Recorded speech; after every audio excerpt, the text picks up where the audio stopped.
จุองค์กูวัดวาอารามพร้อมถึงสำนักที่ผักทรงตัวเนอะเจริญปอนมาอย่างบรรดาพอออกไม่ออกศรัทธาสาธุชนนักศีลนักบุญคุณดีตั้งหลายเนาะคุณเฒ่าคุณแก่ปอหลงแม่หลงปอลุงแม่ป่าตั้งปีป่าหน้าเอาอาศรัทธาติงจ้องห้องวัดเฒ่าแก่หนุ่มกำใจยิงต่างหลาย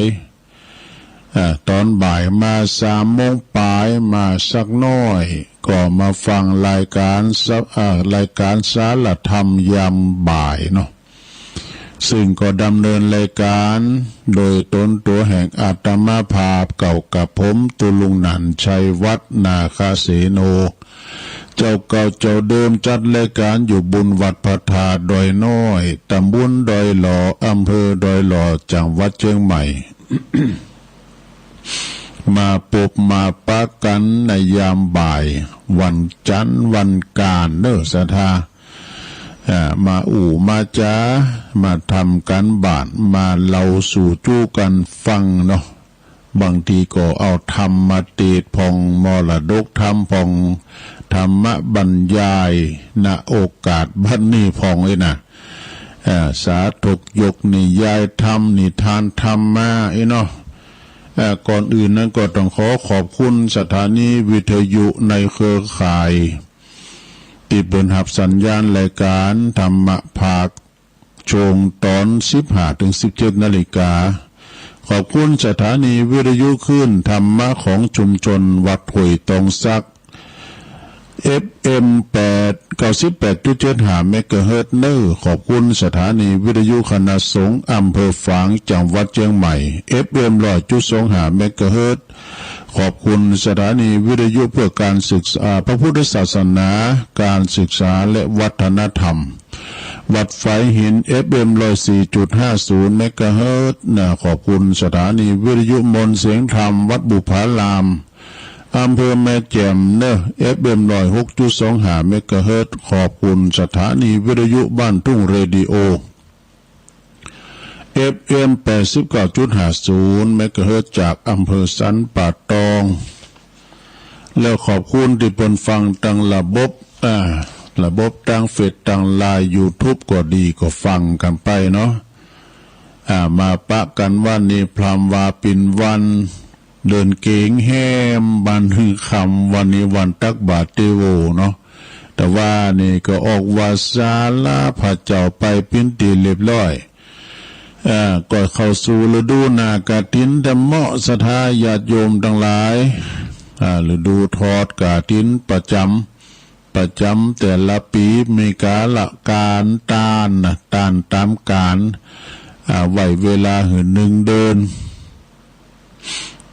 นก็เป็นจำกัดการละเวลา1 เดือนสำหรับสำหรับวันตานตักบาตรเทโวน่ะกาละ1 วันวันแห่งคำคือวันนี้นะผูกทำวันนี้ถ้าให้มันฝุ่นตกบุกยะเลินไปอีกผมได้ละเพื่อก็จะมีวันเดียววันแห่งคำนะพระพุทธเจ้าเพื่อเสด็จจากสวรรค์เทวโลกปูนตาวติงสาลงมาสู่เมืองสังกัสสานครก็คือวันเนี้ยนะเพื่อก็ตักบาตรกันนะตักบาตรเทโวถ้าเมื่อพบ3 ภพภูมิ3 ภูมิเนรมิตหันกันหมดโลกสวรรค์ก็หันโลกมนุษย์ก็หันโลกมรณะโลกอบายต่างๆเนาะสดาญาติโยมก็จะเม่นกันในวันเนี้ยนะเป็นวันตักบาตรเทโวโลหันนะวันนี้ก่อนแล้วกันไปเนาะฝนก็มาคำไม่หน่อยนี่แหละสดาบุญมันทำยากเนาะอดเอาตุลุงก็ว่าเป๊ะใดไม่เซเวลาว่าอย่าทำบาปนี่กำเดียวก็ได้นะแต่ทำบุญมันก็ยากหน่อยนะเนาะเปิ่นมาทดสอบบารมีทดสอบความขันติเฮาเนาะก็เสียทรัพย์เรียบร้อยไปซะนะเนาะขอบคุณขอบอกขอบใจครับพอออกไม่ออกศรัทธาเนี่ยมากันหนักกันหลายก็ถ้าจะเจอฝ่าเจอฝุ่นไปเหมือนกันหมดเนาะซะนะเนาะ เป็นธรรมดาเนาะหน้าเปิ้นยามเปิ้นเอาละเมื่อมาปะกันแล้วศรัทธาญาติโยมทั้งหลายเอาก็อย่าปึงปาอาศัยซึ่งกันและกันไปนะปีหูสองน้องหูหนึ่งเอาอยู่ด้วยกันนี่ก็เกาะกลุ่มลุ่มลาเขาจะอยู่คนเดียวเดียวโดดนี่ก็อยู่บ่ได้ต้องอาศัยซึ่งกันและกันนะเปิ้นว่าเฮาจะอยู่คนเดียวเดียวดายจึงบ่ได้ต้องปึงป่าอาศัยสิ่งกันและกันมีกูมีครอบครัวมีวงศาคณาญาติมีมิตรมีพวกเปินโฮมกันโฮมงานช่วยเหลือเกื้อกูลซึ่งกันและกันในสังคมนะเหมือนกับสามัคคีกันแบบโปกแบบมด เนาะแบบพึ่งนี่นะมันฮักกันดูมามดสุ่มนี่ก็ดีนี่มดแดงเนี่ยมันก็เป็นผักพวกเดียวกันเป็นญาติพี่น้องเดียวกันอย่างศรัทธาเฮาก็เป็นญาติพี่น้องเปิ้นโลมตุกโลมสุขหรือว่าเปิ้นผู้ที่เกิดแก่เจ็บตายเหมือนกันน่ะศรัทธาเอ้ยเปิ้นว่าเพราะว่าเฮาก็ต้องมีกิจกรรมบางอย่างนี่เฮาทำคนเดียวบ่ได้เราต้องอาศัยสิ่งกันและกันสมมติว่าคุณกล้าคุณขายก็อาศัยคุณซื้อเองคุณซื้อก็อาศัยคุณขายคุณผลิตก็อาศัยโรงงาน โรงงานจะทำคนเดียวก็ไม่จะได้ต้องอาศัยคุณงานแล้วก็โรงงานนี่ก็ต้องอาศัยคุณงานเหมือนกันสถานจึงจะสำเร็จงานบางอย่างบางอันนี่ทำคนเดียวมันบ่ได้ต้องใช้เวลาหลายวันนะแต่ถ้าช่วยกันลุ่มไว้นะก็วันเดียวก็เสร็จนี่ศรัทธามีกรรมพังเพยตั้งบ้านเฮาเปิ้นว่าเยการคนเดียวเนี่ยมันมันมอยหิมตายแต่เยการหลายเนี่ยเหมือนเปิ้นลิ้นนะกรรมเดียวก็แล้วนะสมมุติว่าเฮาไปช่วยกันหลายเตียวนะต่างพุ่นเตียวอู่กันไปเดียวถึงนะหรือว่าจะเรียกว่าให้มันอย่างนึงว่าสมัครสมานสามัคคีคือเป็นน้ำหนึ่งใจเดียวกันก็มานำมาซึ่งความสำเร็จเนาะก็ยิ่งจะชัดเจนขึ้นมาอันนี้ก็เพียงยกตัวอย่างเนาะเปรียบเทียบนะการทำมาหากินงานอาชีพที่เฮาต้องอุดหนุนเกื้อกูลปึงปาอาศัยซึ่งกันและกันในยามที่เฮามีชีวิตอยู่เนี่ยในโลกปัจจุบันนี่เปิ้นว่า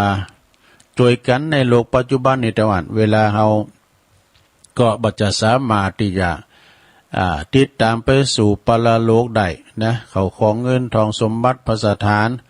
เมื่อว่าเฮาแต่กายสลายหลางรับขันรับขันลาจากโลกนี้ไปก็ญาติพี่น้องมิตรเกี่ยวสหายคำทรัพย์สมบัติก็เอาติดตามไปโดยบ่ได้นะเพียงแค่คือความสุขในโลกปัจจุบันนี่เราอ่านศรัทธาเนาะคือว่าจะต้องบุญกุศลที่อ่านที่ตามเขาไปนะฉะนั้นก็ฝากฟังไว้กับศรัทธาญาติโยมไปเอานี่มาไหว้กำหนึ่งเกินศรัทธานะก่อนเข้ารายการก็มีอันนี้แถมเหลืองเนาะศรัทธาที่จริงตัวลุงก็มาเกมทาไว้นะเกมทาไว้ก็อันเปิ้นลืมตัดสัญญาณกันพุ่นเนาะเปิดเพลงสองเตือสามเตือเปิ้นตัดสัญญาณเข้าตัวลุงก็เข้าพอดีคือมีตุเจ้าตุนหนึ่งเนี่ยศรัทธาญาติโยมทั้งหลายสวาตุเจ้านี้นะมีอุปชาส่งไปหำไปเฮนพระธรรมวินัยที่อื่น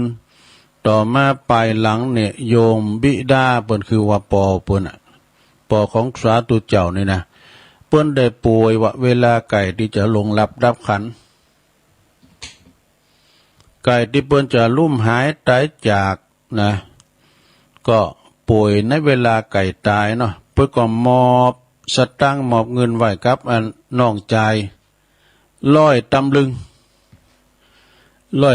นี่จะปิ้นตัวใดจ้ะ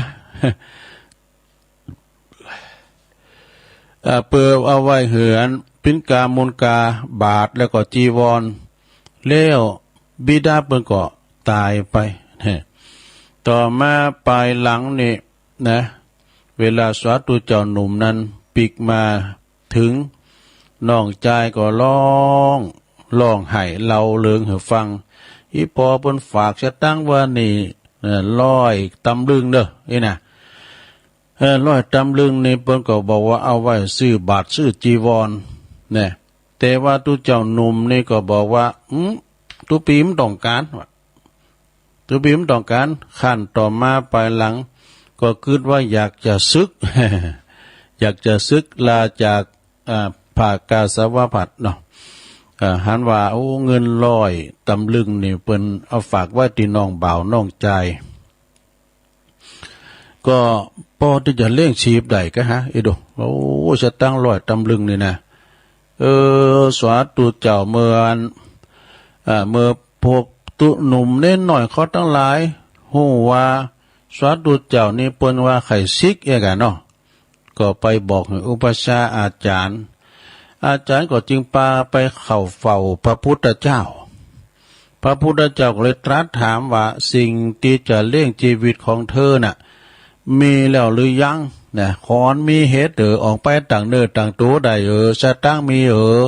อยู่ตั้งโลกนี่มันจะเหมือนอยู่ตั้งในนะอยู่ตั้งในนี่หมอแกงต้องสมาดันบาทออกนอกวัดไปแล้วเปิ้นก็ถึงใส่บาทแนวนะฝากต้องกับพี่น้องเจ้าบ้านเปิ้นหันแก่ผ้าเหลืองนั่นนี่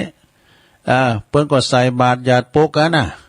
แล้วใส่ชุดยีนเตี่ยวยีนเวลาบาทพระเราไผจะใส่ เป็นชาวบ้านนะพระพุทธเจ้าเปิ้นตรัสสอนโหน้ำติกบาทพระเราไผจะใส่ให้ตู้ตุดนุงเหลืองอามสามตุ้มผ้าเหลืองเฮะแล้วก็บาทไปจอดอยู่ตามดูเปิ้นเปิ้นก็ได้เปิ้นหันว่าเปิ้นก็โอ้รู้เจ้ามาคุ้มข้าวเปิ้นก็เอาข้าวมาใส่บาตรซะนะเปิ้นก็ถามว่า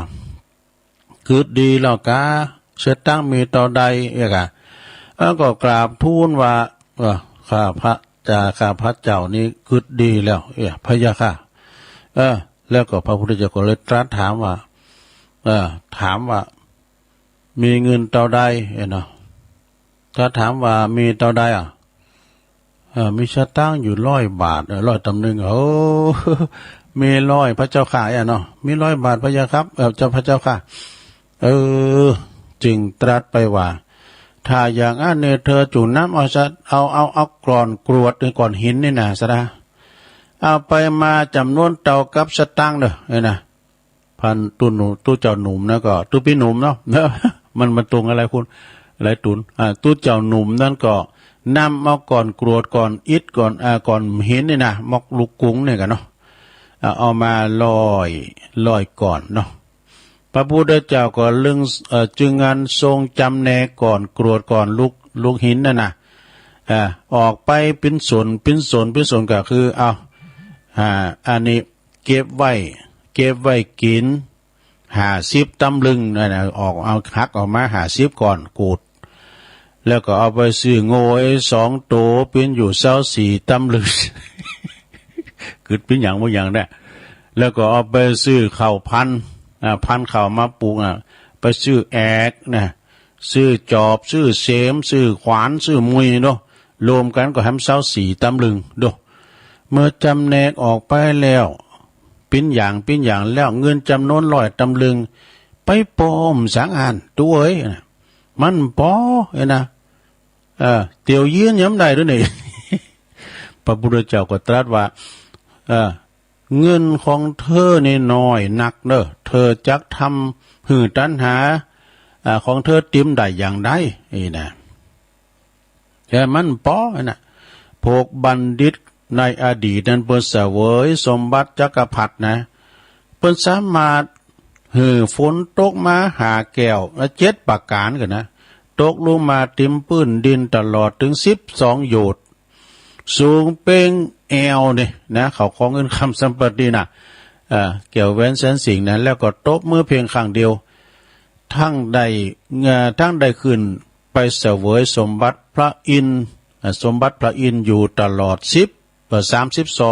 โชพระอินทร์ว่าดู36 โชพระอินทร์ก็ยังทำตัณหานั้นบ่ติมได้นะ ดูและของเธอในเพียง100เดียวอีน่ะจึงตรัสอย่างนี้แล้วก็จึงทรงเล่าเลิงพระเจ้ามันทาธุราชฮือฟังเนาะแล้วก็ตรัสว่าความอิ่มในกามารมณ์ต่างหลายยอมบ่มีโดยหาฟุ้นโดยฟ้าหาฟุ้นแก้วเนี่ยกามารมณ์ต่างหลายเป็นของมีความสุขน้อยแต่มีตุกมากเนี่ยมีตุกหนักนี่นะถึงได้เสวยกามารมณ์อันเป็นติบก็ยังบ่ฮู้จักอิ่มเนี่ยสาวกของพระสัมมาสัมพุทธเจ้ายอมยินดีในความสิ้นตัณหาดังนี้เนี่ยพอพระพุทธเจ้าเปิ้นกล่าวกรรมนี้จบลงไปพระภิกษุทุกนั้นก็ได้ตั้งอยู่ในโสดาปัตติผลเลยลุ่มเลิกการศึกหาละเพศอยู่จนยาวาจีวังเสียนี่นะโอ้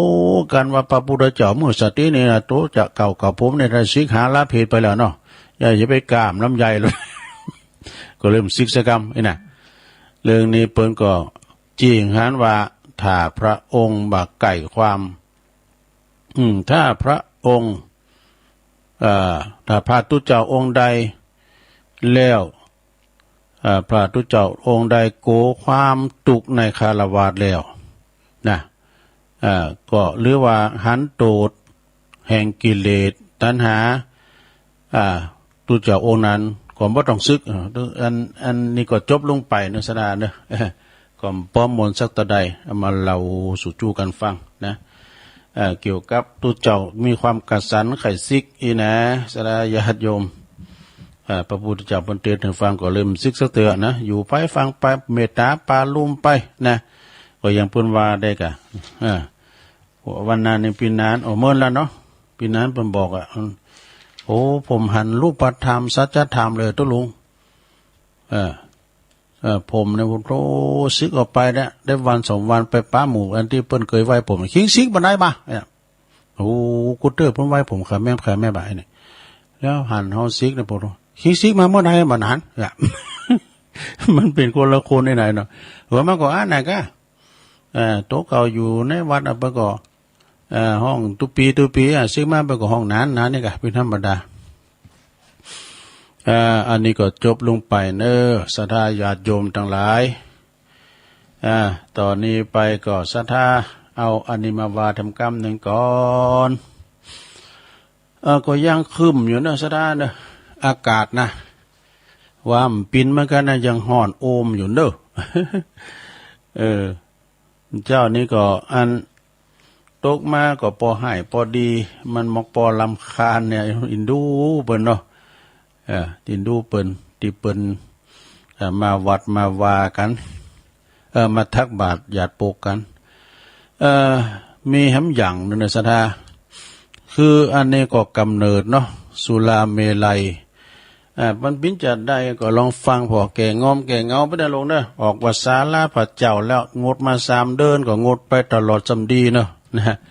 งดไปตลอดสำดีเข้าภาษาเพราะว่าอดเหล้าเข้าพรรษาอีกเนาะงดเหล้าเข้าพรรษาก็คือว่าในอดีตครั้งหนึ่งนะมีเก่าไม้ใหญ่ไม่หลงอยู่กลางแผ่กลางป่ามันแตกกิ่งแตกงาเนาะแล้วก็มันหักตั้งกลางหน่อมันก็ออกตั้งหิมแล้วก็ตั้งกลางใจมันน่ะมันเป็นองค์ขลงใช่ไหมองค์ขลงก็คือมันเป็นนั่นคว้างนำเข้าไปใช่ไหมเป็นคว้างนำเข้าไปยามแห้งยามแรงมานกกาไปกาบไปกินอย่างมากก็เอามากินกันที่หันนะเป็นข้าวสาลีข้าวแป้งข้าวหยังต่างๆแล้วก็ของเตียนพระฤาษีเปิ้นเอามาตากไว้เป็นดีปีพริกแห้งกัมสังกาเนี่ยพระฤาษีมันเก็บมาดูเฮ็ดลิ้นจื้อพองเนี่ยมาตากแห้งเนี่ยเอามา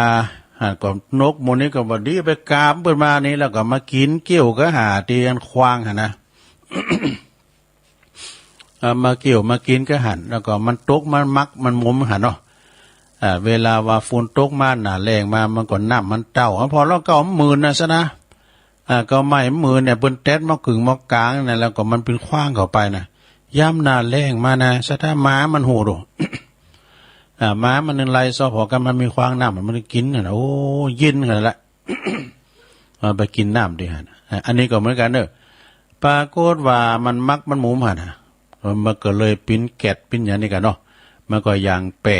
งเหล่าเนาะซะนะพานนกมันในพานมันมาเอวเนาะมันมาเอวพอก็หันนกนาง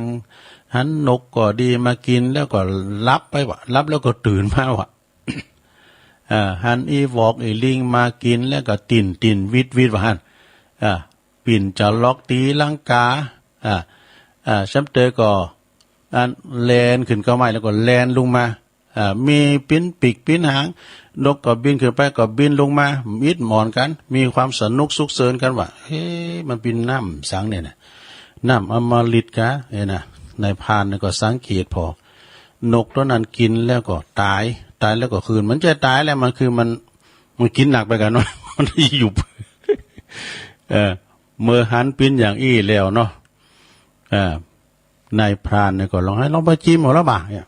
มันไปจิ้มหัวละใส่มาสักกึ่งตองเนี่ยครับ บดโตอย่างอี้เนาะตาไล่วนไว้พัดมุนจนนี่เฮ้ยบทใจดีหอมโมนหอยนี่หอนั่นเนี่ยเป็นแต่ว่าโมนหมดน้ำอมฤตเนี่ยค่ะไอ้กะนะอยู่ในโพรงไม้เนี่ยเอาใบตองมาเป็นขวักก็ดื่มกินเนี่ยกะกินเขาท้าเฮ้ยกะเมื่อดื่มกินน้ำนั้นแล้วก็ปรากฏว่านายพรานก็รับพลอยไปกับพลอยรับไปว่ะไปสักบื้อตื่นขึ้นมาก็ปกติเหมือนเดิมเฮ้ยนะในพรานป่านี่ก็นำเอาขันในพรานชาวเมืองเป็นอยู่เมืองกาสิกราชในพรานคนนี้มันชื่อว่านายสุระเนี่ย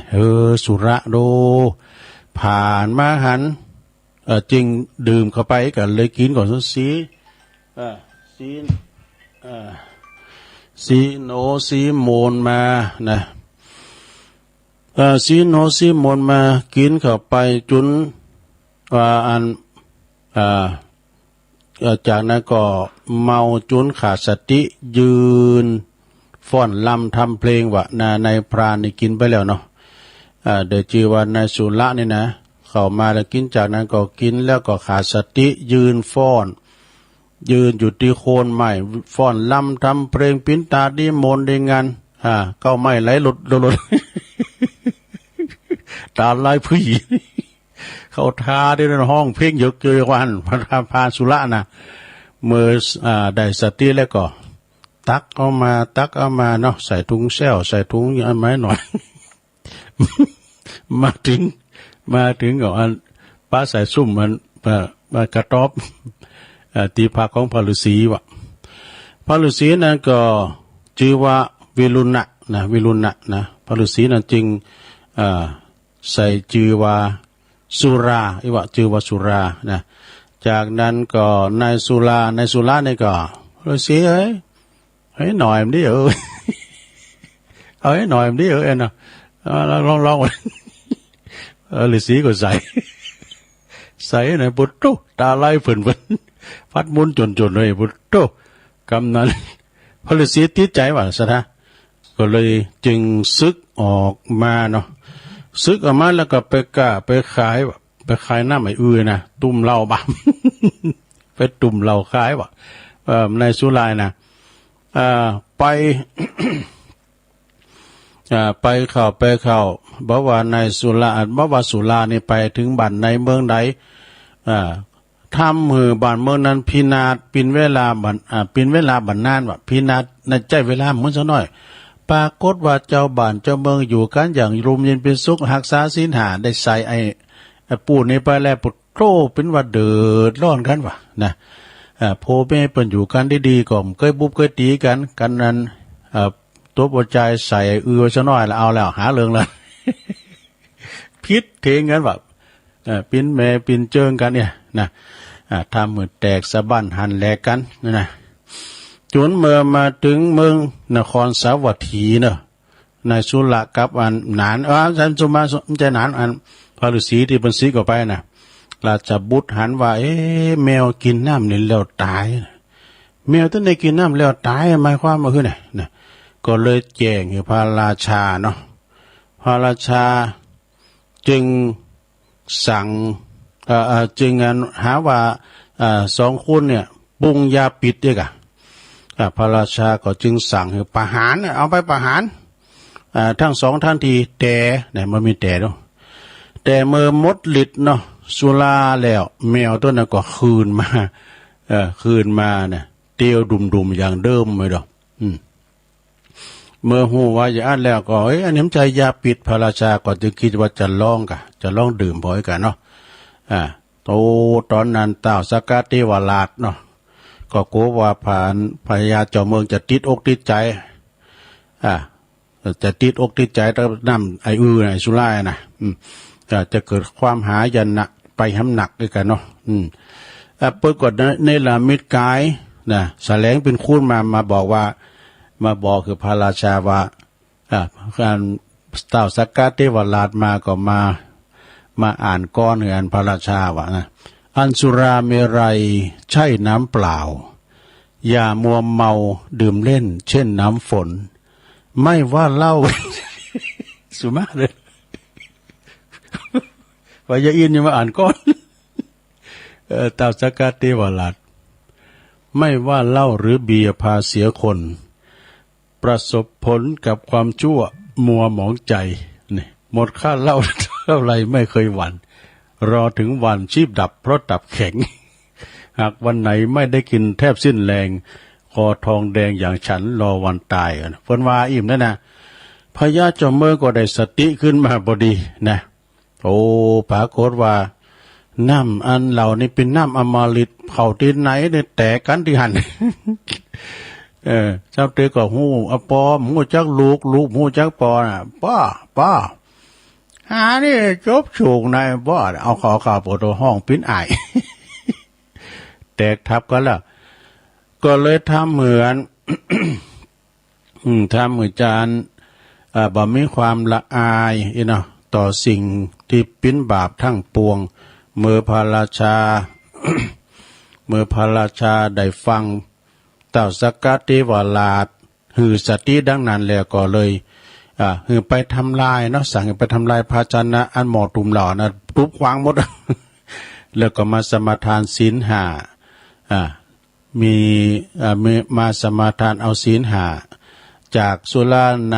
ำสุราและบาปทั้งปวงเนาะแต่ว่าสุราก็ยังมีจนถึงเขาทุกปัจจุบันวันนี้นะว่ามีหมดแต่ที่ไหนก็มีหมดเนาะ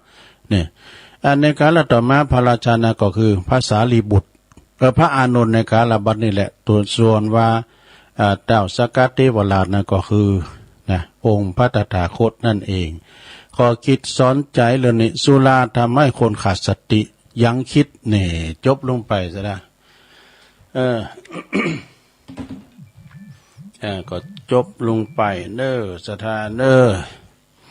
เดี๋ยวก่อนขีดข้อไปก่อนเนาะสุราจบลงไป พี่ขอคิดเน้อสถานเนาะนะแต่พองลินพองตุลุงเสือมาพองหรือมันไข่เคียดพองนี่นะจบลงไปต่อไปก็กันเดียวรอบ2ตุลุงจะได้ประกาศข่าวสารกันบุญสักหน่อยเนาะเดี๋ยวนี้ตุลุงจะตักทางลายสักหน่อยกันเนอสถานเนอเจินเล่าตองโอ้มีอยู่ สุมาเนี่ยตักมาทางลายกลุ่มเทพารักเพื่อนพ้องน้องพี่ว2ว8อันนี้ก็มาสีนวลสีจมพี่น้องจากแม่อายฟังอยู่เนอสันตุ่นโมงไอ้น่ะเนาะคุณแม่กันดาสีเนตรฟังชัดเจนจากหางดงนะโอ้แม่จงดีคุณแม่จงดีฟังอยู่เนอะนะเสียงตุลุงเอ็กโคหัวเนอะเดี๋ยวนี้เอ็กโคอยู่จ้ะ เสียงตุลุงมันสะท้อนเอ็กโคเนาะแต่ก็แลมไม่นานนี่ก็แล้วก็พุทธิธรรมคนเดิมยายจันเรือนใสโอ้ตัวปีสมเพชรเนาะปัญญาโน แล้วก็แม่เดินเพนทิมหว่างโดยแม่สุทัศน์ดีมูลแม่น้องสาธุสาธุอันนี้ก็เป็นตักมาทั้งหลาย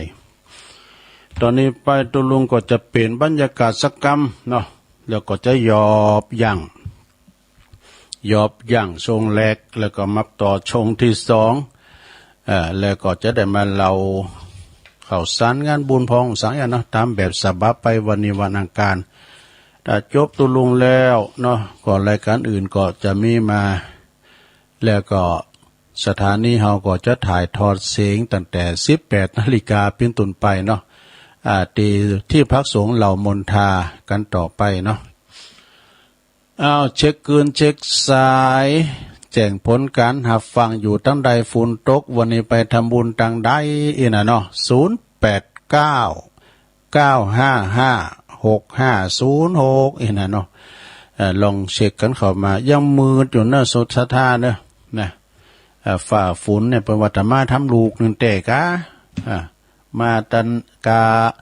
โนลูนี่ก็อ่วมนักแกเหมือนกันนะบางทีบางแห่งก็ยังจึงไปด้วยน้ำยังมีไปด้วยน้ำตกน้ำไหลหลากเจริญปอนไอสาเจ้าตุลุงแม่อมรนะเจ้าเมื่อเจ้านี้ไปใส่บาตรประทาส้มเงยพอดีมืดลงบัดตกสักกรรมดีอยู่เจ้าได้หำเจ้าอันนี้โดนกันลุงเขาใส่วัดคนก็ให้จะหลายเนาะโอ้คุณหลายเนอะคุณลุงบอกว่าคุณหลายอยู่ก็ตำบลเฮาเนี่ยกะตำบลเฮาเงินได้คุณโต๊ะก็แล้วกันไปอย่างตู้ลุงว่าเนาะแล้วกันไปอย่างเนาะเดี๋ยวแล้วไปเป็นงานยินดีแม่อมรเนอะเจ้าตุเจริญปอนจ้าไม่สาเจ้าเจ้าหลงแม่สมพัฒน์เนาะเจ้าฟังอยู่เจ้าวันนี้ไปวัดไปทอดกระถินวัดนายอยเนี่ยเจ้าทอดวันนี้เนาะเจ้าแม่ย่อยสันทรายเป็นกำลังใจนะเจ้าดีแม่สมพัฒน์เนอะสาธุเจริญปอนเจ้าไว้สาเจ้าตุลุงเจ้าเวียนเป่าเจ้าแม่ชีกันตันนีเนาะเจ้าวันนี้เขาอกเข้าใจดีเจ้าก็ไข่หัวตัวตุลุงอยู่เจ้าวันนี้บอกมีฝนเจ้าวันนี้แดดเจ้าตอนนี้ก็ตกมาเลยยังมืดครึ้มอยู่เหมือนกันเนอะครับเจ้านี่ตกอยู่น้อยๆเจ้าขอบคุณแม่ชีนะเจ้าพอดีวันสักบาทนี่เอินไปเถอะเจ้าสาธุเลยเจ้ากำลังใจเจ้าเพราะก็มีหลายตีอยู่เนาะเจริญปอนเจ้าไว้สัตว์เจ้าพันนานแม่จันสีเนาะเสียงไม้ถวงไปว่าอันอย่างนั้นขย่าจันสีมันเกี่ยวกับระบบของเปิดน่ะแต่ตัวลุงนี่ตามปกติในกันนะเป็นยังเสียงใหญ่เสียงน้อยก็ฟังทั้งนั้นบริษัท BN วัวประเทศไทยจำกัดฟังชัดเจนดีนะเจ้าไว้สัตว์เจ้ามันจะมีพินเตอร์นะสัมตุปีเลินไปมาวัดเหล่ามนทาเพียตุปีโจ้เนอะอยู่น่ะเจริญปอนเจ้าไว้สัตว์เจ้าแม่บุญปันนะเจ้าดีกะแม่บุญปันฟังชัดเจนดีบ่เจ้าชัดเจนดีเจ้ามาลูกตากระโดพูดมาเนาะเจ้าไปกะดีกะศพเตี้ยแม่บุญปันแม่กำนันใจก็เหี่ยมาอยู่เนาะหมูแล้วเนอะคนนะน่ะวันนั้นไปก็มาแล้วมาธรรมสัญจรแม่กำนันใจก็ขอบคุณแม่บุญปันเด้อผูกกับเต้ากันผูกกับเดิมแรงบึ้ดก็เดินหาโมงเขาจะมาหาไปละบึ้ดก็ปากันนะบึ้ดนี่ก็ปากันที่เหล่ามนทาเจริญปอนจะไปสาเจ้าตุลุงแม่สีทอนนะเจ้าแม่สีทอนน้องโบเนาะเสียงมันก็เป็นวัดอยู่ใกล้กันเนี่ยใช่ประการมานั้นเสียงหลวงว่ะ มันก็ยังเสียงหลงมันระบบตัวปีเดปิโจแปงก็ลงมันก็เป็นวัดอะย่ะเป็นตามปกตินี่ก็เสียงธรรมดานี่ก็เป็นวันละอันนั้นมันเสียงหลงได้มาเกี่ยวกับระบบมันอย่างนักขายยาสมัยเก่าอ่ะจ้าชัดเจนดีนะสาธุจ้าไว้สาเจ้าบริษัทเอสโคฟาร์มาเสนอสมัยก่อนนักขายยาเนาะแล้วเดี๋ยวก็สู่กระดับไปกัมเนี่ยเจริญปอนไว้สาเจ้าตุลุงไม่แต่ว่ารักนะเจ้าแทสกันมาแล้วได้ตุลุงเป็นวัดก็ว่ารถตุลุงฉายหนังเนี่ยนักขายยาสมัยเก่าก็กำลังจะถามอยู่แต่ตั้งเตียงใหม่นี่ดีนะตั้งแม่จำตั้งเมืองจอมต้องนี่ดีเจ้าตั้งแต่ตุลุงออกมาแล้วเจ้ามันเป็นเสียงเหมือนนักขายยานั่นกับเสียงมันหลงอยู่กับแม่อยู่ว่าแม่ตุลุงเป็นวัดกะอดฟังไปเนี่ยเจ้าไว้สาเจ้าตุลุงสาธุมันเป็นแต่ระบบปุ่นๆนะเคาน์เตอร์ก่อนฮักเจมันก็มีนาเตียนเนี่ยแล้วมันแปลงก็ดีนะเจริญปอนแม่ยังแม่มาลีวันเจ้าตุลุงจะไปปุ้นจุกามถูกอ่ะไปกะเสียงแหวนสีทอนนี่ชัดเจนแจ่มใสดีเนาะเสียงเป็นปล่อยได้ปล่อยดีเนาะแม่บันคายนะบันคายไม่อายเจ้าชัดเจนดีกะเสียงแม่ก็ชัดเจนดีเนอะมาปล่อยดีเจ้าขอบคุณหลายๆเนอะยินดีนักเราอื่นไปหามน้ำเมืองโดยน้ำเมืองน้อยน้ำเมืองยะถาทงเจริญปอนมาจากการเจ้าเอายายพรมาแล้วล่องวัวแดงสิงห์แปลงเอาบอลกันเลยเนี่ยเดี๋ยวเอาให้หน่อยวะรู้บนคุณเถ่าได้เอาเลยแล้วชุดท้ายเดี๋ยวจะพักเกิดมามีบุญเพิ่มบุญปัญญาพัฒนาใจเกิดมาเป็นคนใดพัฒนาใจพุ่งออกอย่าลืมใจขาพัฒนาใจจองอย่าให้ตกต้องจองภพชาติเอ่ยยินดีเนอะเอาไว้ก่อนบุญรักษายายพรเอาละเอาให้ตาอีกก่อนก็เดี๋ยวก็มาฟังกันต่อจะเราในทานแถมเลิงหนึ่งเนาะศรัทธาญาติโยมไปฟังหมุนคืนไปไหนเดินเด้อเจริญปอนกันเด้อ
เอาแล้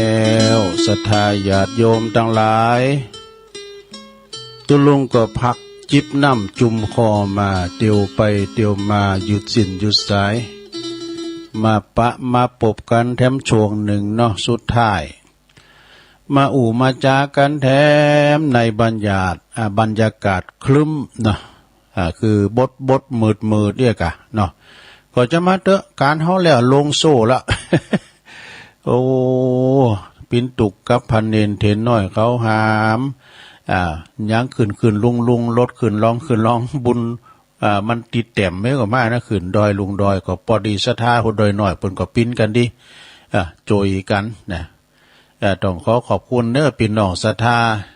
ที่เปิ้นมารวมทำบุญตักบาตรชงเจ้าไผดื่มนิ่มปลายไปไหนหรอตั้งมั่นกันฝุ่น ฝุ่นตกฟ้าย่อย เปิ้นก็เกมจอมเกมลมกันมาเนาะมาแพ้วพี่น้องบันทาพี่น้องตังเหล่ายาวตาบันหุงลุงลี่ พี่น้องเวงน้องหล่องมาจอมตองเนาะประดังป่าสร้างก็ครอบครัวของปอจันปนั้นกองค่ำเนาะปนั้นกองค่ำแม่ลำจวนเมฆโพธินี่เปิ้นก่อปินปอจานวัดป่าเดชก็พี่น้องหลายกะยังก็ปัดตานเนี่ยสันปัดตานเนี่ยสันกอดตานนี่กะอันนี้ตำบุญแม่แรงบ่เนาะอำเภอป่าสร้างเนี่ยปอจานปนั้นกองค่ำเนี่ยเปิ้นปินมรรคนายกเนาะนะแม่ลำจวนเมฆโพธิตะปินยังกับมันเนจ้าเนาะตั้งท่านรองนายกเนาะลองบุญก็เมฆโพธิก็นักนำดิบก็จัดหลายเนอะเมฆโพธินะเมฆโพมได้ก็มีอย่างปะหลงเขาก็เมฆโพธิเมฆโพไอ้นะหนักก็ได้มากินมาทานก็แล้วกันไปงานหนึ่งแล้วก็จับงานหนึ่งนะงานบุญกฐินแถมปรากฏว่างานบุญกฐินของวัดพระธาตุดอยน้อยก็16เหมือนเดิมนะอุที่ว่า15หลวงพ่อปนฟังผิดไปหน่อย ก็มาไม้กับโน้ตเดิมเนอะวันที่16ตุลาเนาะก็จะตอดกฐินกันที่วัดพระธาตุดอยน้อยทรงเจ้าก็มงก็สื่อโพราจาตาอีกนะก็ได้ประกาศไม้กำหนดเดิมเนาะ16วันโจกวันลาพอดี เวลาก็โมงไปต้นไปนะก็หลายตีหลายตั้งเนาะที่เปิ้นมี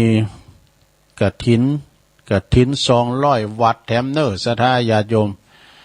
ก็เดี๋ยวก็มาว่ากันเนาะ ตุลุงก็ว่าถึงวันนะเอาอันนี้มาว่ากันหยังอันนี้เป็นชาดกเนอะชาดกมาในธรรม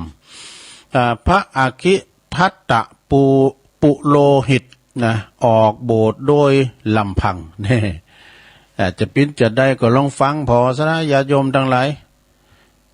คืออาคิทัตนะจือง่ายๆอาคิทัตนี่เปิ้นปิ้นปุโลหิตาจารย์ที่ปรึกษาของพระเจ้ามหาโกศลเมื่อพระเจ้ามหาโกศลพญาเจ้าเมืองเปิ้นได้ที่สวรรคตไปแล้วพระราชโอรสซึ่งก็ได้เสวยของลาเตนเนาะคือราชบุตรของเปิ้นเสวยของลาเตนเป็นพญาเจ้าเมืองแตนปอเนี่ยแล้วก็ทรงพระนามว่าพระเจ้าประเสนทิโกศลว่ะพระเจ้าประเสนทิโกศลนี่ก็ทรงตั้งปุโรหิตนั้นคุณเดิมนะในตำแหน่งเดิมเหมือนกันนะเปิ้นปินตีปรึกษาตีปอนะแล้วก็เอาเปิ้นไว้ตำแหน่งเดิมที่แล้วแล้วก็ทรงแสดงความเคารพเหมือนเดิมไม่นะโดยทรงหันว่าเปิ้นปินปุโรหิตาจารย์ของพระราชบิดาส่วนว่าปุโรหิตนั้นก็จึงมีจิตคิดว่าพระราชาองค์นี้ทรงพเยาว์วัยเกินไปนะเคารพตัวเก่าเกินไปแล้วก็เฮานี่ก็บ่อาจจะระวังก็จะได้ระมัดระวังน้ำผ้าหรือไทยของพระราชาได้เป็นนิดไปนะเพราะว่าคนหนุ่มคนหน่อยเนี่ยเวลาว่า ทรงพยาไว้เนาะอาจจะตัดสินใจอย่างเนี่ยดินที่เขาจะมีความผิดนี่ครับพระราชายังทรงพยาไว้ยังเป็นหนุ่มแน่นอยู่การแต่ว่าเป็นพระราชาลมกับการต่างไว้มันบ่เสมอกันนี่ก็อาจจะบ่สบายใจส่วนว่าเฮานี่แก่แล้วเนาะเฮานี่แก่แล้วควรจะออกไปโบสถ์ฮะคิดปรุงว่าจะไปโบสถ์เลยแล้วก็เลยคิดดังนั้นแล้วก็จึงขอทูลอนุญาตลาไปโบสถ์นะโบสถ์เป็นพระฤาษีจีไพรมีพวกราชบุตรโลดโบสถ์ตามแถมเป็นจำนวนหมื่นบ่ดูโบสถ์ได้ถึงเมืองกันถ้าหมื่นคูณวะนะในการโบสถ์การละข่าวขังนั้นนี่ศรัทธาญาติโยมเพิ่นก็มใจว่าอันนั้นนี่ใจว่าเป็นพระพุทธเจ้าเด้อเนาะเปิ้นโบสถ์ตามลำพังโบสถ์ตามลำพังเองโบสถ์แล้วก็ไปอาศัยอยู่ในระหว่างแคว้นอยู่ระหว่างเว้นแคว้นอังคะและก็มัคคทะหรือว่ามัคคต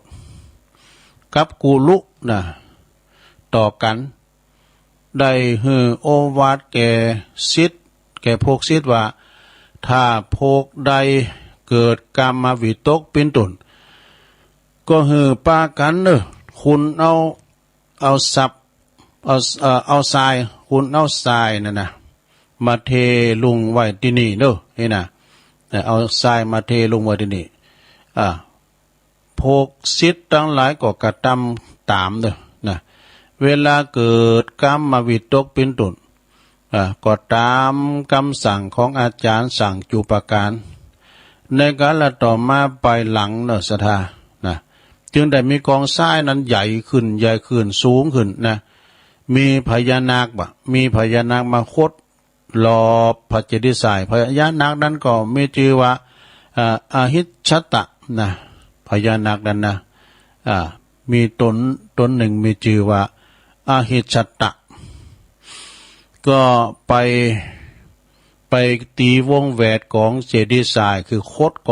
ดอันตามของเจดีย์ทรายไว้นะ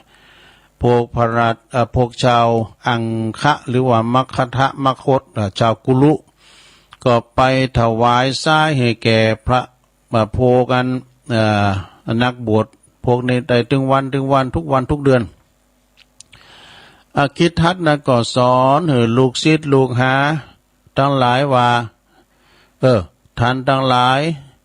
จงนับถือภูเขาปินติปึงเนอะนะเอาภูเขาปินติปึงจงนับถือป่าปินติปึงจงนับถือ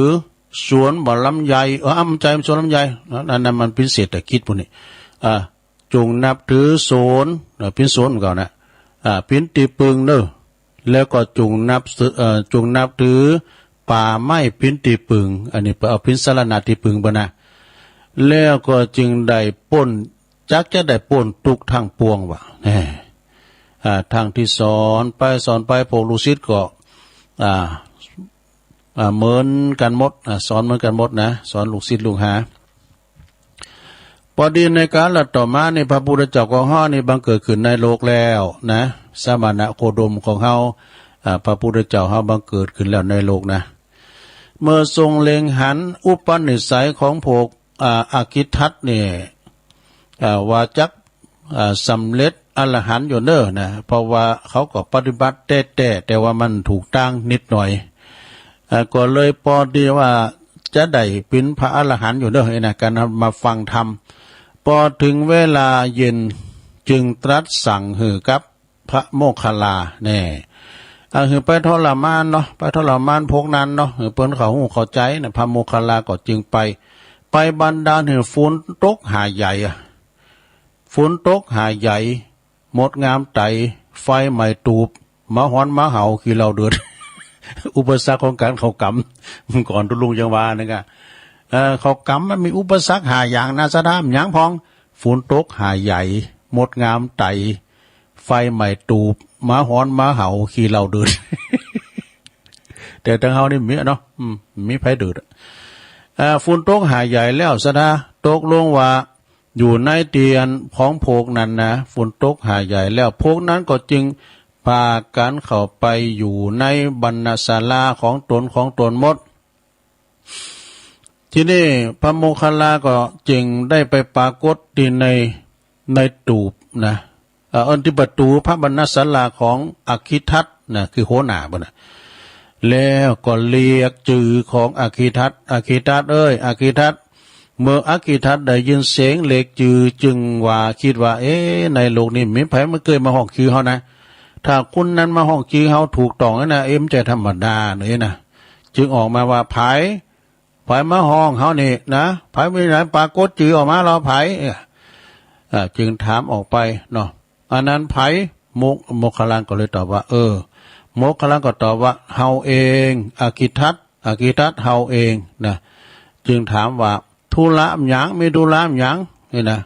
เพิ่นก็จึงตอบว่าเฮาขอพักนี่สักคืน2คืนเถอะนี่นะอคิทัตตอบไปว่ามีน่ะที่พักนะก็ตอบก็กุฏิเนาะศาลาแต่ละหลังเนี่ยมีคุณจองหมดแล้วเป็นหมื่นน่ะมีที่นอนเด้อไปซ้อนนอนที่อื่นไปปฏิเสธหรอเพราะว่าคุณนึงก็นอนแต่ศาลานึงเป็นกระต๊อบกรรมฐานนะเมื่อศาลากรรมฐานเด้อแต่ละหลังมันมีแล้วมันเหลือแล้วนะพอได้ยินพออยู่คนเดียวตอนนั้นเนี่ยก็อันศาลาแต่หลังอยู่คนเดียวด้านน่ะเด้อพระโมคคัลลาก็จึงว่าอันก่อนอคิทัตธรรมดามนุษย์แล้วก็มันก็ไปหามนุษย์เหมือนกันนะจันได้ก็ตามเนาะโคก็จะไปหาโคนะบรรพชิตก็จะมาหาบรรพชิตเนอะ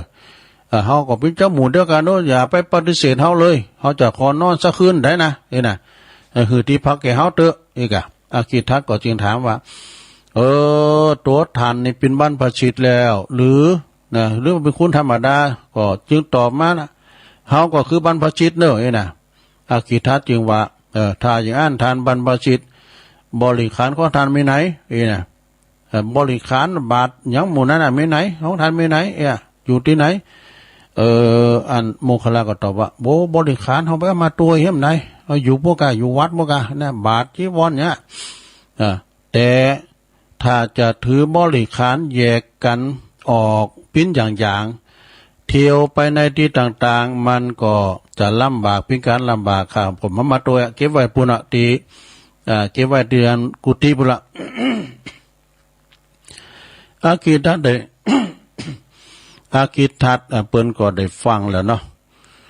ก็โกรธวะนะก็โกรธมาโมคคัลลาก็จึงว่าอาคิทัตเอ้ยอย่าโกรธเลยเนอะอย่าโกรธเฮาเลยเนอะไปโกรธเกลียดเฮาจุงหือที่พักเฮาแก้วเถอะ ลบเล่าเด็กๆอาคิทัตก็ตอบว่ามันแบบมิติพักอู่กันหัวเลิงกะเนาะโมคคัลลาก็จึงบอกว่าอันบนกองทรายดินี่เหรอเนี่ยกองทรายที่นาคพญานาคโคตรนะเขาจะขอพักกันอาคิทัตได้อาคิทัตก็ตอบว่าใครตายก็ไปรอพญานาคไม่หันนี่พญานาคอยู่นะปุตโตสิ่งศักดิ์สิทธิ์ที่เขาเคารพกราบไหว้เพิ่นเฝ้ากองเจดีย์ทรายนะท่านจึงว่าจงไปพักกองเจดีย์ทรายเปิ้นอนุญาตใครเอาพอมันหรอพอกับคืนมันรอเอกพอมันมันสหัสตีนะโมคคัลลาเนี่ยก็ไปพักกันเนาะอาคิทัตก็ตอบว่าบาอาจได้พักเพราะว่าตีหันมันเป็นเรื่องใหญ่นะเปิ้นว่าพระเถระเจ้าก็ว่าจังมาเถอะจุงอนุญาตให้เขาพักที่พักที่กองเจดีย์ทรายนะอาคิทัตก็ตามใจเดี๋ยวหัวเลิงไอ้กะไปพักเถอะพระเถระก็จึงเดินเข้าไปบ่ายเข้าไปสู่กองทรายกองทรายดีพญานาคตนะ เมื่อว่าพญานาคได้แลหันพระเถระเจ้าเดินมาเนาะก็จึงเกิดว่าสมณะองค์นี่บ่ฮู้ที่ตายหูหุ่นต่างเนี่ยมันเดินเข้ามาหาที่ตายด้วยนี่นะเดี๋ยวจะฮู้เรื่องละเดี๋ยวอาจจะพ้นผิดซะไหนนะหันก็บ่ฮู้ว่าเฮาอยู่ที่นี่มันใครมาลองดีจ้าน่ะเฮาจักพ้นปิดหือสมณะนี่หือตายหือตาบอดเดี๋ยวนะว่าแล้วก็ อย่ารอช้าเอ้ยอย่ารอช้าไปใหญ่ว่าแล้วก็พ่นไฟทันทีเต้งเด้งเด้งเด้งวินิเกไปแล้วก็มีกระซับหายเต้งเด้งเด้งแต่กองใส่กับตุ่มอีเก้นมนนะแล้วคิดได้อย่างนั้นแล้วก็พ้นพิษได้กะนะพญานาคก็ปนพิษออกไปเป็นไฟดอกพระมหาเถระปุถโธโศกนักแกแล้วเนี่ยนะพญาพระเถระก็พ้นพิษใช่ไหมเนี่ยพิษต่อพิษตอบกันไปดับบทต่อพิษต่อพิษหวันกันละเป็นดับเบิลพิษพิษของพญานาคอ่อนเฮ้ยพิษพญานาคอ่อนพระโมคคัลลาพระอันเถระเจ้าก็ปรุงเข้าไปกะปรุงเข้าไปเป็นกว้านตลอดถึงพรหมโลกบ่ดพิษต่อพิษมันม่วนกันนะเป็นเมฆเป็นควันไปถึงปุ่นเมืองพรหมโลกปุ่นควันพิษทั้งสองนั่นก็ถูกต้องพระเถระว่าถูกต้องพระเถระเลย ถูกแต่พญานาคฝ่ายเดียวดูเมื่อพญานาคทนบ่ไหวก็บันดาลลุกเป็นไฟเป็นเปลวไฟแถมนี่จากควันมาลุกเป็นเปลวไฟแถมพระเถระเจ้าก็เข้าเตโชธาตุกะเข้าไปหาเตโชธาตุบันดาลปิ้นเปลวไฟต่อแถมนี่ไฟต่อไฟเป็นดับเบิลไฟเอาละไฟต่อไฟไผฮ้อนเด้อไผก็ขึ้นชื่อว่าไฟมันก็ฮ้อนเหมือนกันหมดกาไฟนั้นก็ปรุงเข้าไปสู่ในถึงพรหมโลกว่าดูนะแต่บ่ถูกพระเถระเจ้าเลยนี่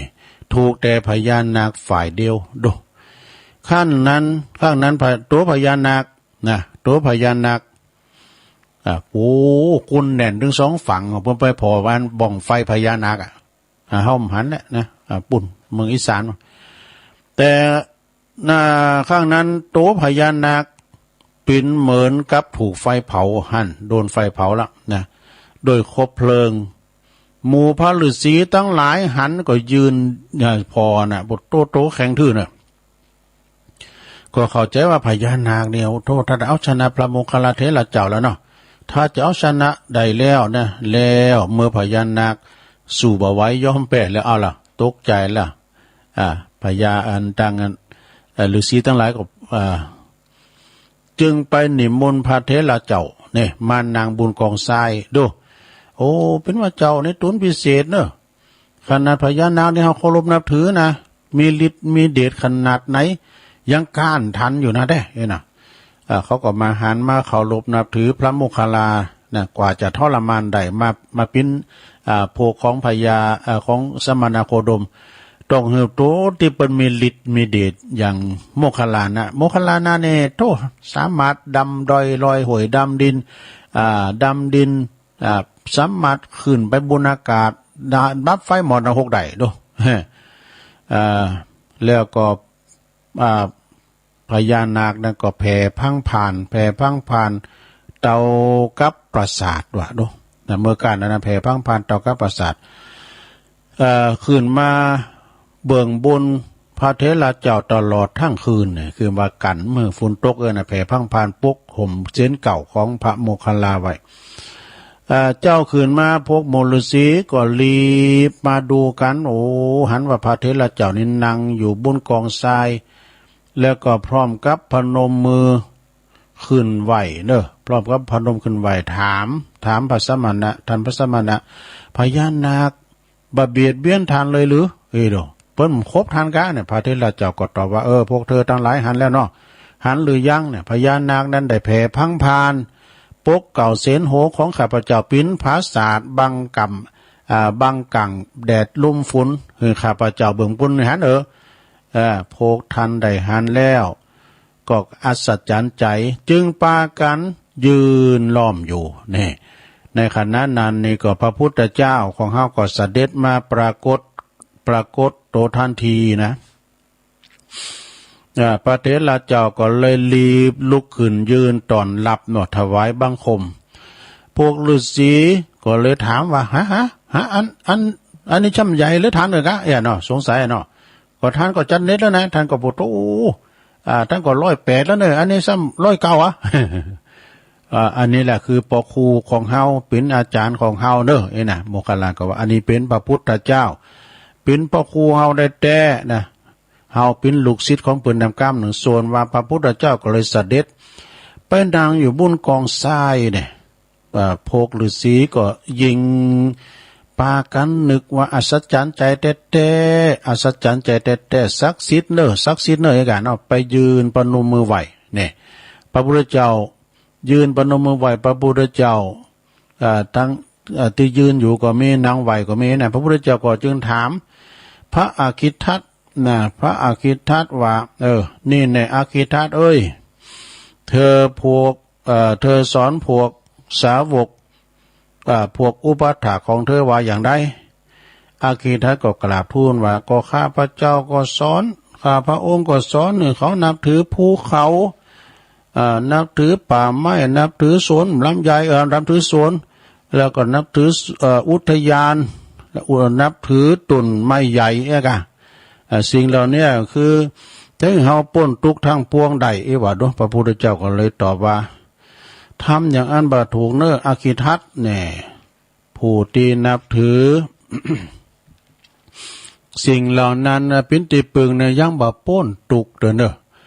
ยังป้นตุกบ้านใดส่วนว่าภัยที่นับถือพระธรรมพระสงฆ์เป็นสารณะติปึงจึงป้นจากทุกใดในโลกนี้ทั้งสิ้นแล้วก็แสดงธรรมต่อไปว่าเมื่อจบการแสดงธรรมแล้วเนาะพวกฤาษีตั้ง80,000ไม่80,000กันนะ80,000ตนก็มีอาคิทัตเป็นประธานเป็นหัวหน้าก็ได้สำเร็จเป็นพระอรหันต์ขั้นอภิสัมภิทานะขั้นอภิสัมภิทาแล้วก็บรรพชาเป็นเอหิภิกขุอุปสัมปทาทั้งสิ้นดูพระพุทธเจ้าบวชกำ80,000 ตุนนะสระดูพอดีก็เป็นวันที่วันนั้นเป็นวันปกเจ้าบ้านเจ้าเมืองทั้ง3แคว้นนะเปิ้นก็จะนำเครื่องสักการะมาบูชาอาคิทัตกันเนาะเปิ้นนั้นเป็นปอคูเอกแล้วมหาเนี่ยฤาษีทั้งหลายไม่ได้หมดเยาว่าเหลืองอ่ำสามเยอะบวชกันไปหมดแล้วจึงเกิดว่าโอ้พราหมณ์อาคิทัตของเฮาเนี่ยเป็นใหญ่อยู่แต่เนี่ยหรือว่าไผจะเป็นสมณะโคดมจะเป็นใหญ่ไผใหญ่หรือไผน่ะเนาะไผเป็นผู้ไผเป็นอาจารย์แล้วก็ลุงความหันว่าก็ต้องเป็นอาคิทัตอาจารย์เฮากะเป็นใหญ่ไอ้ดง ต้องเป็นอาคิทัตแน่นอนเป็นใหญ่เพราะพระสมณโคดมเปิ้นมากำลุนเปิ้นมาหาเฮาดูน่ะพระพุทธเจ้าก็เลยทรงทราบฮู้โดยวิธีจิตของอันทันเลยเปิ้นก็เลยตรัสขึ้นว่าอาคิทัตเธอจงตัดความสงสัยให้ศรัทธาประชาชนฮู้ไปนี่กะอาคิทัตก็จึงทูลรับว่าข้าพระเจ้านะข้าพระเจ้าเพิ่นก็เลยเหาะขึ้นไปบุญอากาศได้1ชั่วต้นตาลว่ะแล้วก็ลงมาถวายบังคมพระพุทธเจ้าแล้วก็เหาะขึ้นไปเพียงข้างที่2แล้วก็ลงมากราบทูลพระพุทธเจ้าเหาะขึ้นไปข้างที่3เตือแล้วก็ตัวที่3นี่7ชั่วต้นตาลนี่แล้วก็ลงมาถวายบังคมเป็นข้างไปแล้วก็ประกาศว่าพระพุทธเจ้าเป็นพระบรมครูของข้าพเจ้าเนอะเฮาเป็นสาวกของพระพุทธเจ้าดังนี้เนี่ยเจ้าบ้านเจ้าเมืองฮู้ดังนั้นก็ยกมือไหวไปมือสาตามกันไปหมดนะก็เลยเป็นแสดงเป็นพุทธมามกะกันหับษาศีลหากันไปเนาะเรื่องนี้เปิ้นก็มีความสำคัญว่าพึงตีปึงอันประเสริฐสูงสุดจริงๆนั่นก็คือตั้งแต่พระพุทธพระธรรมพระสงฆ์เท่านั้นไอ้ดอกผู้ที่เริ่มใสนับถือว่าพระพุทธพระธรรมพระสงฆ์ประเสริฐสูงสุดในโลกแล้วตั้งใจนับถือทั้งตั้งใจกระทำตามคำสั่งสอนจนได้สำเร็จมรรคผลนิพพานแล้วก็พ้นจากทุกข์ทั้งปวง แต่จะเป็นตีนับถือพระพุทธพระธรรมพระสงฆ์นะเป็นตีปึงพิสารณะตีปึงต่อไปเรื่องพระพุทธพระธรรมพระสงฆ์ ได้อย่างละเอียดนั้นกว้างขวางออกไปพระพุทธเจ้าพระธรรมเจ้าพระสังฆเจ้าได้แก่ไผได้แก่หยังดีวิเศษอย่างใดบ่ใจเพียงแต่เปล่งวาจาอย่างเดียวนะก็ต้องขอให้นับถือด้วยแล้วก็ปฏิบัติตามด้วยเท่านั้นเนี่ยจบลงไปซะนะไก่ยาวไปหน่อยเนอะอันนี้ก็เรื่องอคิทัตนะเป็นก็เป็นนักบวชนอกศาสนาปฏิบัติอย่างเคร่งครัดเนี่ยพระพุทธเจ้าก็เลยเหือนโมคคัลลานะไปทรมานก็คือไปจักจวนมาปิ้นตุเจ้าเนาะไปทรมานต่างๆสิ่งที่เขาโกโมคคัลลาก็มโกยนะโอ้สามารถปราบนาคได้นี่นะเพิ่นก็เลยมานับถือกันพระพุทธเจ้าก็เลยมาบวชถึง80,000 ตนก็จบลงไปเนอะศรัทธาญาติโยมทั้งหลายเป็นชาดกมาในธรรม ต่อไปตุลุงขอประกาศข่าวสารงานบุญสักกรรมก่อนเนอะลงเนอะก่อนที่จะได้วางสายนี่นะก็วันที่30นะโยมเนอะงานบุญใหญ่ประจำอำเภอดอยหล่อเฮาที่วัดมอนฤาษี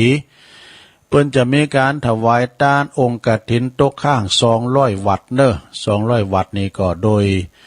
เมตตาธรรมอาจารย์พระครูสุมเมธธรรมเสวีนะเจ้าอาวาสเปิ้นอำนวยความสะดวกถึงสถานที่วัดเปิ้นกว้างขวางเนาะ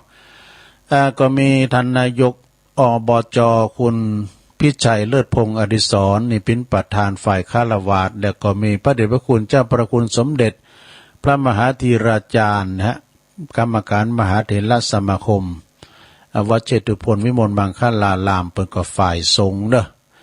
ครูบาอาจารย์ก็จะมากันหนักเป็นปั้นๆนะพระจะมาเปิดโครงตาลพระจะมาหยอดเหรียญเป๊กนึงก็ถึงวัดเป๊กนึงก็ถึงวัดนะก็มากันได้สดานะมากันได้แล้วก็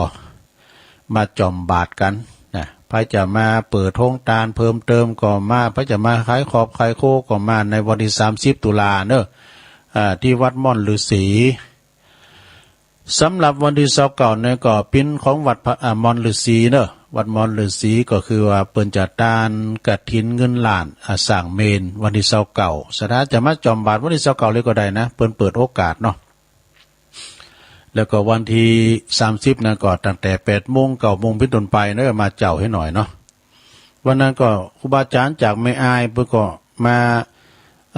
ฉันเจ้าที่นี่เหรอฉันเจ้านิวกรรมแล้วก็เพิ่นก็ไปประชุมนะกะไปประชุม แล้วก็พระจะมาขายขอบโคก็เจิญกันได้นะอันนี้ก็วัดมอนฤาษีแล้วก็ตักบาตรเทโวก็แล้วไปศรัทธาญาติโยมทั้งหลายลดประมาทาแล้วเฮ้ยวันที่12นะศรัทธาญาติโยมทั้งหลายนะวันที่12ตุลาก็ขึ้นพุกเนี่ยนะงานบุญตอดกฐินแล้วก็วางศิลาฤกษ์ที่พักสงฆ์เหล่ามนทาเนาะเปิ้นจะมีการวางศิลาฤกษ์แล้วก็จะมาทำบุญขอไปตอกไม้มงคลกันเนอะศรัทธาเนอะงานนี้ก็จะมีศรัทธามามากโป่งหลงหลายพระจะมาเปิดห้องตานก็มาลมทำบุญก็ตามอัธยาศัยเนอะมีโอกาสแล้วก็ไปลมบุญลมกุศลกินตาลด้วยกันนะ12 ตุลาคือตั้งแต่แมลงในตัวนะเดือกับแมลงเดี๋ยวย่ำเปิดมือถือเด้อแล้วก็ศรัทธาเปิ้นก็จะถ่ายทอดเสียงด้วยตัวเป็นหนุ่มเข้ามาแล้วเจ้าเปิ้นโทรมาหาตุลุงทางทีมงานวัดไฟหินเปิ้นจะมาติดตั้งแล้วก็เดี๋ยวพัมได้มาก็พอในภาพในเฟซในไลน์แล้วก็ฟังในวิทยุเปิ้นจะได้ถ่ายทอดจากวัดไฟหินกันต่อไปเนาะวันที่13 ตุลานะก็งานบุญกฐินพร้อมกับถวายศาลาการประเรียนที่วัดทุ่งเศรษฐีสันตอบนเวียงป่าเป่าก็จะอพยพกันไปแถมเมียกันเนาะก็จะภาพเดียวกันในวันที่13 ตุลาก็งานบุญกฐินที่วัดสันตอทุ่งเศรษฐีเปิ้นอันนั้นเปิ้นปล่อยลงนะเปิ้นจะมีโหวัดโดยสวดมนต์ตานเสกซ่อมย่อมยศพุทธาภิเษกด้วยไขตาพระเจ้าเบิกเนตรนะโกนเขาติบกันโอหลายอย่างปล่อยลงนั่นนะวันที่14นะก็จะมีโฮงวัดมีโฮงตาล ก็ไปกินไปต่างกันที่วัดทุ่งเศรษฐีปหลงปัดดิษฐ์เขาปุ่นน่ะตุปีศักดิ์ครับปุ่นเนาะ12 13นี่ก็สถาเจ้าภาพเดียวกันเริ่มตั้งแต่ก็เดี๋ยว5 โมงนี่ก็เปิ้นก็จะเริ่มพิธีแล้วนะสถาเนาะนะแล้ววันที่14 ตุลาก็กฐินที่วัดสันกาวานตำบลแม่กามามีวางศิลาฤกษ์สร้างพระธาตุเจดีย์โดยแล้วก็โดยเมตตาบารมีธรรมอาจารย์พระครูสังวรศิลพิพัฒน์ท่านเจ้าคณะตำบลแม่กาเขต2ปีนั้นนกเขาเนาะนะก็วันที่14ก็ไปกินไปตานกัน15แฮมเนาะ15 ตุลาก็งานบุญกฐินที่วัดใหม่สันตึงตำบลคงเป้าจอมตองก็พร้อมกับวางศิลาฤกษ์ตัวนะอันนี้ก็เปิ้นก็จะได้แปลงพระธาตุเจดีย์ตัวเนาะปฐมไปก่อนก็คือมาตอกไม้มงคลวางศิลาฤกษ์กันไปเจ้าภาพเปิ้นก็จะได้ติดตามไปแต่ละเจดีย์แต่ละศาลานี่ก็3 เดินหาเดินก็แล้วละนะเอาเงินเปิ้นตึงเนาะช่วยกันกะ16 ตุลาก็งานบุญกฐินแล้วก็สร้างศาลาอันวางศิลาฤกษ์พระธาตุเจดีย์ตัวที่วัดศพแจ่มฝั่งซ้ายเด้อตำบลบันแปะจอมตองนะแต่พร้อมกันนั้นก็วันที่7 พฤศจิกาอันนี้ก็เจ้าภาพเดียวกันงานบุญกฐินแล้วก็วางศิลาฤกษ์พระธาตุเจดีย์ตัวที่วัดบ้านโป่งอำเภอหางดงอำเภอตำบลหางดงเนี่ยอำเภอหอดนะที่ปุ่นเนอร์อำเภอหอดปุ่นเนอร์เจ้าภาพเดียวกันและวัดฝายหินในที่ต่างแห่งสถานีเสาเก่าตุลาเนอะเสาเก่าตุลาที่วัดฝายหินมช.เปิ้นก็จะมีบุญกฐินโดยเนาะก็ขอประกาศบอกเอิ้นเชิญชวนพี่น้องศรัทธาสายบุญต่างหลายนะไปรวมทำบุญกินต้านโดยกันไก่ไหนก็ไปหันมันมีให้ครูวัดครูวาเนาะสำหรับงานบุญกฐินแต่ละตีแต่ละวัดนะตั้งแต่ที่เน้นได้ก็คือ200 วัดเลยนะเพราะว่าประชุมครั้งแรกว่านี่ก็ท่านพระครูสุเมธก็บอกว่าต่างพี่น้องตั้งไก่ที่มีบุญกฐินมาคืนศีลได้อยู่นะมาคืนศีลได้อยู่นะที่ว่าเปิ้นตกกฐินกำหยังก็เรียกว่ากฐินสมทบทางเฮามีแล้วใครเอามาสมทบนี่นะก็มาติดต่อกันเด้อที่วัดมรศรีเปิ้นประชุมรอบแรกไปแล้วเหรอนะประชุมรอบแรกไปเป็นที่เรียบร้อยก็ขอจังประชุมรอบที่2เนี่ยเพิ่นก็จะมอบปัจจัยบางส่วนเอาไว้ปักตุ่นแล้วมาไหว้เตียนแต่ละองค์กฐินของพระกมันมาปักตุ่นคาไว้ เนาะฉะนั้นก็ขอบอกเชิญชวนกับพี่น้องศรัทธาญาติโยมเนาะรวมทำบุญกินทานด้วยกันสำหรับวันนี้เนาะขอประกาศให้หน่อยว่ามีกิจกรรมนะอาจารย์เป็นลายเขียนเข้ามานี่ก็คือกำหนดงานทำบุญทักษิณานุปาทานอุทิศถวายแด่พระเดชพระคุณหลวงปู่ทองสิริมังคโลนะวันนี้วันที่11ก็ตั้งแต่เวลา 18 นาฬิกาก็จะมีการทำวัดเย็นสวดมนต์แจ้งเนื่องงานวันที่12 ตุลานะคือแล้วก็เวลา 19.00 นคือ 7 โมงแรงนะ1 ทุ่มก็จะทำบุญทักษิณานุปการตอดผ่าบางสุกุลอุทิศบุญกุศลแด่พระเดชพระคุณหลวงปู่ทองสิริมังคโลแล้วก็ทำบุญถึงกับญาติพี่น้องที่เพิ่นลงรับดับขันไปนะแล้วก็เวลา 19.39 นะฟังเทศน์พระธรรมเทศนา1 กันเลิงมนทาทิพย์นะมนทาทิพย์โดยเมตตาบารมีธรรมอาจารย์พระครูสุเมธธรรมเสวีนะบุญติธรรมโดยเจตนาอันเป็นกุศลโดยท่านพระครูสุเมธธรรมเสวีเจ้าวัดมอนฤาษีเนอะเวลา 20.30 น8 โมงครึ่งเมื่อคืนพุธก็มีสวดธรรมจักรเนอะสวดธรรมจักรกับปวัตนสูตรแล้วก็มีสวดอิติปิโส108 จบอยู่ทั้งบ้านสวดด้วยกันได้เนอะโยมเนอะ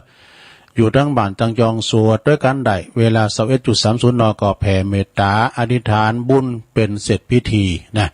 อันนี้ก็กำหนดการของวันนี้นะสดาอาจารย์เปิ้นได้ได้ลายมหาตุลุงเนาะเพิ่มเติมมาเจ้าก็กลุ่มเทพาลักษณ์เนาะ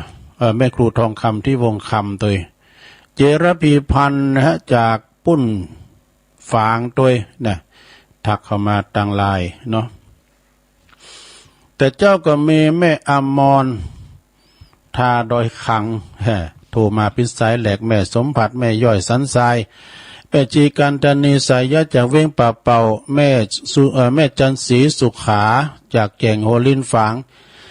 แม่บุญปันศพเตี้ยนำผูกปากันนี่หรอแม่สีทรหนองบัวชัยประการเสียงหลงอยู่แค่แม่สีทรเพราะว่าระบบเปิ่นได้หรอปินยางวิทยุห้ามรู้เนอะเสียงตุลุงก่อนปินวัดอย่างสักอย่างแหละเป็นเพียรระบบมันได้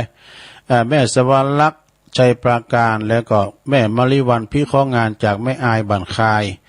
ยายพรหล่องวัวแดงสันกำแพงเชียงใหม่เอาเปิดแถมโชว์หนึ่งรถปุมาถาละพอเล่งไพรัตอดเร็วกันเด้อแถม30 นาทีเดี๋ยวตุลุงออกรายการก็จะได้ไปเหล่ามนทากันต่อไปเอาโทรเข้ามาได้ตอนนี้เปิดโอกาส089-955-6506เนี่ยก็เดี๋ยว5 โมงทันพระมหาสมชาติจะเข้ารายการซะได้เนาะ5 โมง 6 โมงนี่กันเนาะ5 โมงก็บ่ได้สำหลากหลายเด้อยินดีต้อนรับครับตุปีโป้ตุปีบีโบ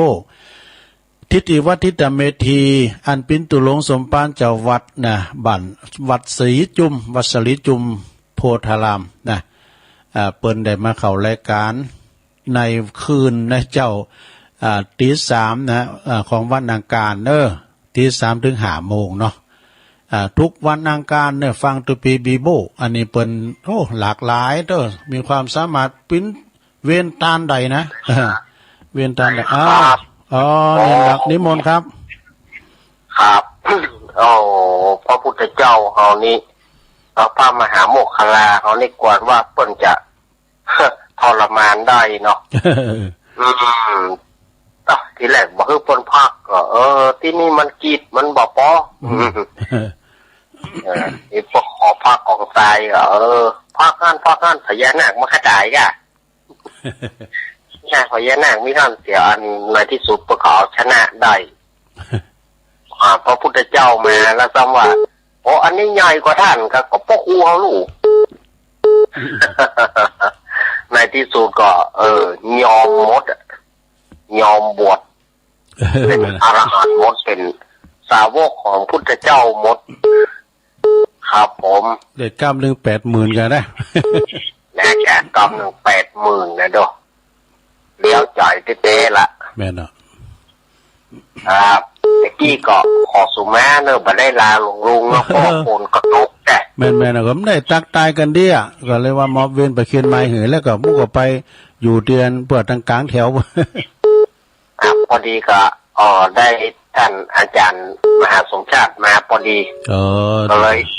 ครับก็เลยได้มอบไม้ให้เปิ้นถวายไม้ให้เปิ้นครับไปฉันเข้าฉันเข้าแล้วก็โฟนตกมันตกได้ตกว่าตะกี้ก็ตกในที่หลวงลุงออกรอบแรกแต่แกมาได้ฟังดีได้กลัวฟ้าห้องมาได้แต่แกเจ้ายังตกอยู่ครับเมื่อตะเกียที่ช่วงหลวงลุงออกรอบแรกตะเกียตกอย่างหนักตอนนี้ยังละเลื่อนละดีแล้วเห็นได้ขอบคุณนะครับโอ้สาธุเนอะครับผมมาสาครับสัมมาเนรเอาลักปัญโยนานเนอะแต่เจ้าเปิดก็เมตตามาโปรดเมตตาด้วยขอบคุณนักแรงมือกับป้ากันเนอะที่เหล่ามนทาเจริญปอนไปสาครับตุลุงครับโอ้บลงวิครับฟังเจ้าล่ะฟังนี่ดีกะมันเตียนเนอสันขินเล็กฟังอยู่เนอโอ้ขอบคุณบลงนางเนอฟังกันอยู่เนาะครับกำลังใจเนอสาธุขอบคุณได้หลายสันขินเล็กเวงป่าเป่าเจริญปอนใช่ขอหลวงพ่อกลิ่นเนาะใช่แล้วฟังโม่หลวงพ่อกฤษปางโม่ฝนไม่มีนี่เย็นมีแดดเนี่ยอันนี้ก็ยั้งแล้วฝนก็ยั้งหยุดได้เนาะตอนนี้มีแดดออกแล้วแดดแล้วเนี่ยเดี๋ยวนี้แดดแจ้งแล้วแดดแจ้งเว้นแดดแจ้งแดงปางโม่ยิ่งพูดก็ยิ่งเผลอไปขอบคุณนะหลวงพ่อครับนะครับมาตรการครับสาธุแดดแจ้งเว้นว่ะเปิดหูเลยเนาะ เดี๋ยวแจ้งแว่นเจริญปอน เจ้า แม่น้อมา ไม่ดวงดีน้ำรัด อ๋อแม่ดวงดีเนาะ จ้า น้ำรัดฟังอยู่เด้อ ก็เดียวน้ำรัดขอบคุณแม่ดวงดีนักๆเด้อเดี๋ยวก็ฟังท่านมหาต่อแถมต่อจากตุลุงเนี่ย5 โมงนะไปถึงปุ่นทุนถ่ายทอดเจริญปอน รัดจังเด้อ โอ้ก็ยังมา2 รอบกันนะยายพรนี่ ยายพรรอบบัวแดงรอบ 2 ไปจ้าไม่ได้อู้ดีค่ะ อ่านก้อนแล้วเหรอ โดนจก ตอนมันตกมันตกกุฏิมันตกเป็นหย่อมตอนนี้ก็ล้างมืดมาอยู่ จกอยู่นั่น ตกมาก็จุ่มยินยายพรปล่อยมันตกมาเถอะเนาะปล่อยมันอย่างคนเดียวมันเจริญปอนถามได้เข้ามาใหม่เด้อเข้ามาใหม่พักเสียงพักมือก็0899556506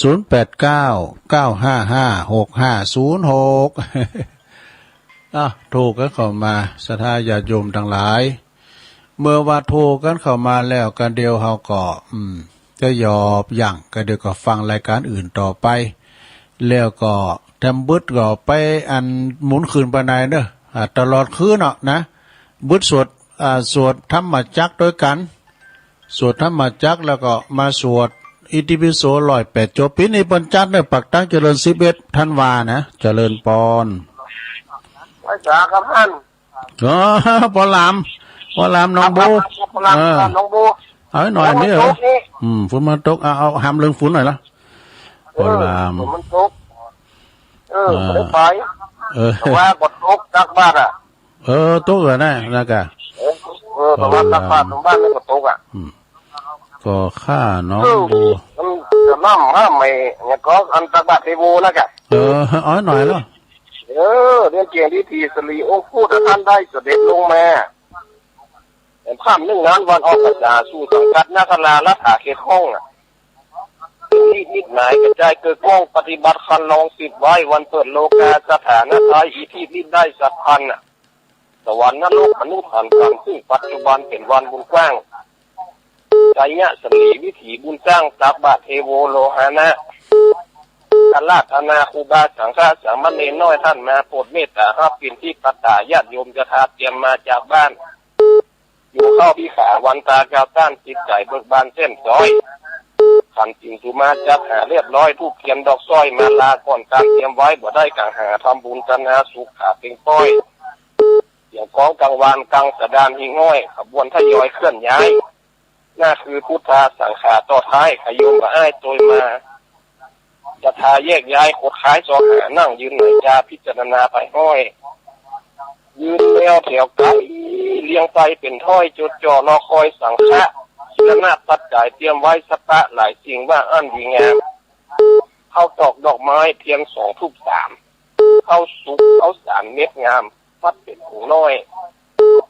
ใส่บาตรทักสงน้ำตาลกล้วยอ้อยนมเล็กตะซอยและไวตามิวแคบหมูแคบมันโคตรงอเป็นลิ้วใส่ผงน้อยจิ้วยืนรอข้าวต้มข้าวต้มข้าวหนมข้าวต้มจิ้มส้มแห่หน่อห่อหมอกกำปอห่อเกลือกับเมี่ยงมากพวงหลวงหลายขยายบ่เสี่ยงจะขอลำเลียงกาวย้อนมาไวไข่ต้มเส้นร้อนขนมปังเป็นก้อนก็มีนมหวานนมเปรี้ยวนมจืดตามนี้แบนซุปไก่ดีเปิดฝาดินได้อย่ามองใจทาพลาแก้ไข้เจ็บปวดหนาวนายดีนักจะลามกาแฟแก้ง่วงคือครับจะบูหอมรักอย่าอมโบตัน ข้าวต้มนมจอกน้ำดื่มน้ำสันหัวก้อยเปลือกมันข้าวต้มหัวยุ่งข้าวแคบข้าวแตนและข้าวเก็บกุ้งขนมคุณปูแซนด์วิชจัดสรรแกงดานาชนิดตามไผ่จะคิดหาตาลข้าวเหนียวจิ้มจิ้งแกงส้มแกงหวานใส่ถุงยอตาลสันได้กับข้าวยาลมผงหวานตาลไปเจ้าท่านสันบรรเทาปวดเนื้อถวายยุกยาอาทรเอื้อเฟื้อปูศูนย์ก็เอื้อสบายเกิดมาจัดหน้าพบปาสุกายพยานอันตรายบวกไก่บวกใกล้หมดแถวสังฆะเจ้าท่าเหนือใต้พร้อมใจกันไปกับพระอารามพิธีมีองค์สังฆะคอยท่าปั่นสินปั่นปอนรวมคนอยู่ท้ายบ่นายไทยก่อนอับสินอับปอนก่อนลาเมื่อบ้าน ขอให้สุขีโชคดีกู้ด้านสดใสเบิกบานชีวิต